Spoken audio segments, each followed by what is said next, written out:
Well, the New Hampshire primary was yesterday. Lots of great data out of there. I'm going to keep this first five very short today, but just to tell you a couple wonderful things out of it. Number one, and this is a big number. It's a little bit hard, so I'm hoping Matt, the wonderful producer, is able to put these numbers up on the screen for you. But where we are right now, everyone focus, of course, in New Hampshire in the Democrat primary, which does matter. We'll talk about in a moment. But the Republicans had their primary also. And in the state of New Hampshire, looking back at data that relates to the times when you had an incumbent Republican, a primary being held for an incumbent Republican, as we have now, because Trump is, finishing first term this year and hopefully heading into a second term.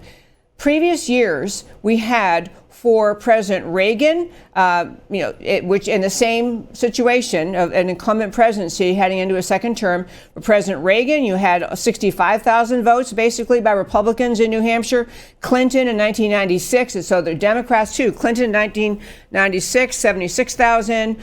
Bush 43, so George W. Bush 52,000. Obama 49,000. Point being, those numbers are all the number of Republicans who turned out in the primary, the Republican primary in New Hampshire. What President Trump got as of last night, and they were still counting, is 127,937, or obviously getting close, 128,000, far more than double Obama or Bush. And the reason I'm telling you is this.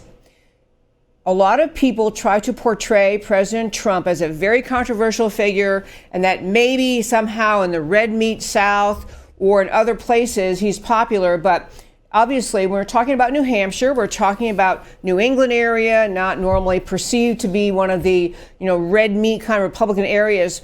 But the Republican voters turned out in numbers to vote for the president in his primary, even though he had no serious challenger, even though there's no one even making a blip on the radar as a challenger to him in the primary. It's a signal of support of Republicans within New Hampshire for President Trump. And on the Democrat side, my very quick point is this. Democrats do not want to be where they are. This is not how the Democrat establishment pictured this whole race going. They had the one who emerged just barely as the leader is avowed Democrat socialist Bernie Sanders.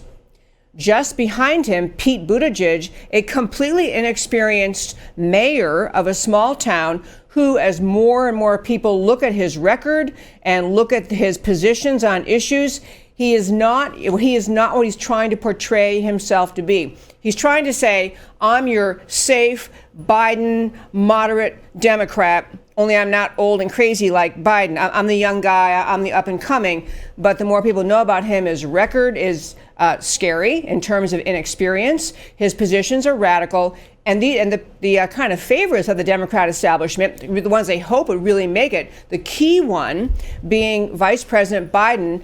I think he was in fifth place yesterday. He got 8.4% of the vote. So Democrats in a world of hurt.